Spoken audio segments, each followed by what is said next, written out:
Bonjour et bienvenue dans cette première vidéo sur ma chaîne YouTube. On se retrouve aujourd'hui pour une découverte d'un col mythique des Hautes-Alpes, le col Isoire. 2360 mètres d'altitude, sur l'itinéraire de la route des Grandes Alpes et reliant la ville de Briançon aux gorges du Guil, le col Isoire est devenu incontournable à la suite des passages successifs du Tour de France. J'ai également emprunté les pentes raides du col Isoire et je vous emmène avec moi pour cette découverte. Au départ de Guillestre, on a une vingtaine de kilomètres au travers des gorges du Guil à parcourir avant de rejoindre le pied officiel du col. À l'entrée des gorges du Guil, j'ai emprunté à droite une intersection afin d'éviter la portion en théorie interdite aux cyclistes. La route alternative me fait par conséquent prendre de la hauteur et du dénivelé.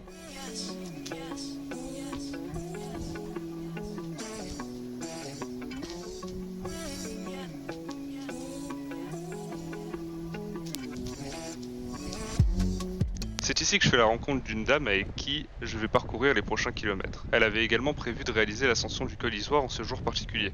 En effet, à quelques reprises durant la période estivale, certains cols des Alpes sont fermés à la circulation sur une demi-journée pour les cyclistes. Ce 4 juillet, la route du col Isoire était ainsi réservée aux pratiquants par les deux versants. Je vais alors rouler avec elle lors des prochains kilomètres, une dizaine environ, qui vont nous emmener au pied du col Isoire.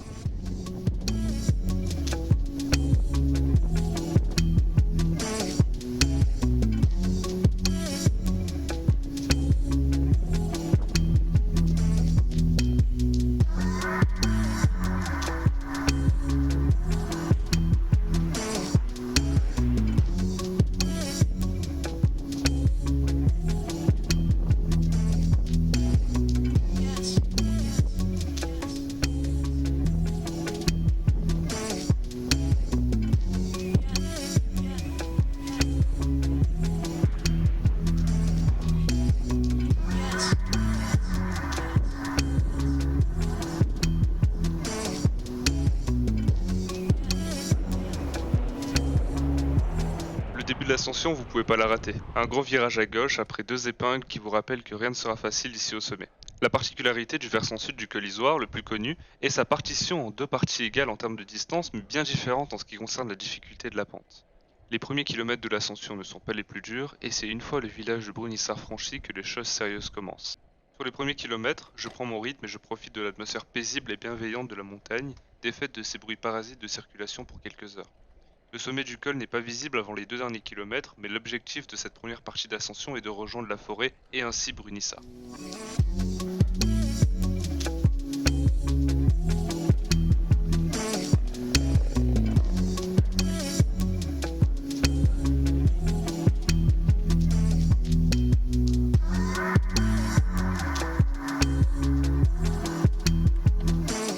Après 5 km d'ascension, une rupture de pente s'opère et une longue ligne droite se dresse devant moi.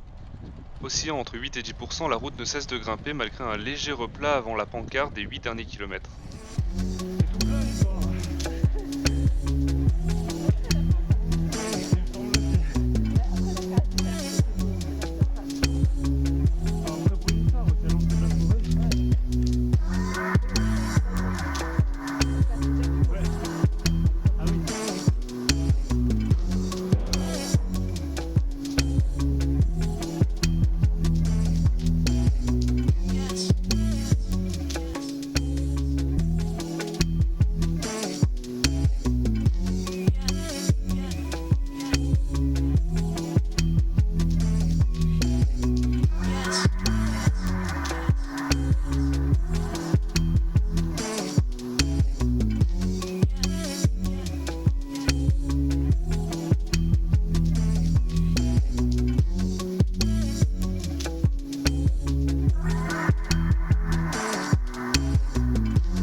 enfin dans la forêt qui donne une autre atmosphère à mon ascension. La route a cessé d'être linéaire et maintenant je serpente entre les épingles pour me hisser jusqu'aux 4 derniers kilomètres. La pente est linéaire, autour des 8%. Et bien que cela nécessite un effort constant, il est possible de trouver un rythme et de se relancer dans les différents virages.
Puis arrive la Casse déserte, un lieu mythique du cyclisme et du Tour de France. C'est ici que Louison Bobet ou encore Fausto Coppi ont forgé leur succès sur la Grande Boucle.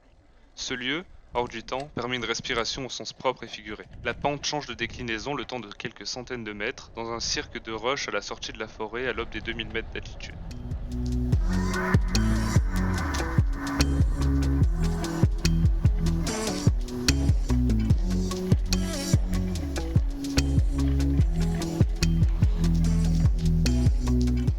Il reste alors 2 km, peut-être les plus durs tant la pente est raide, avec des passages à plus de 10% mais avec en ligne de mire le sommet et son obélisque. Après avoir dépassé la stèle à l'effigie des deux légendes précédemment évoquées, je double encore quelques cyclistes et je rejoins enfin le ravitaillement proposé par l'Office de tourisme des Hautes-Vallées, organisateur de cette journée à destination des cyclistes.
fallu 1 h et 14 minutes pour rejoindre le sommet de ce géant des Alpes.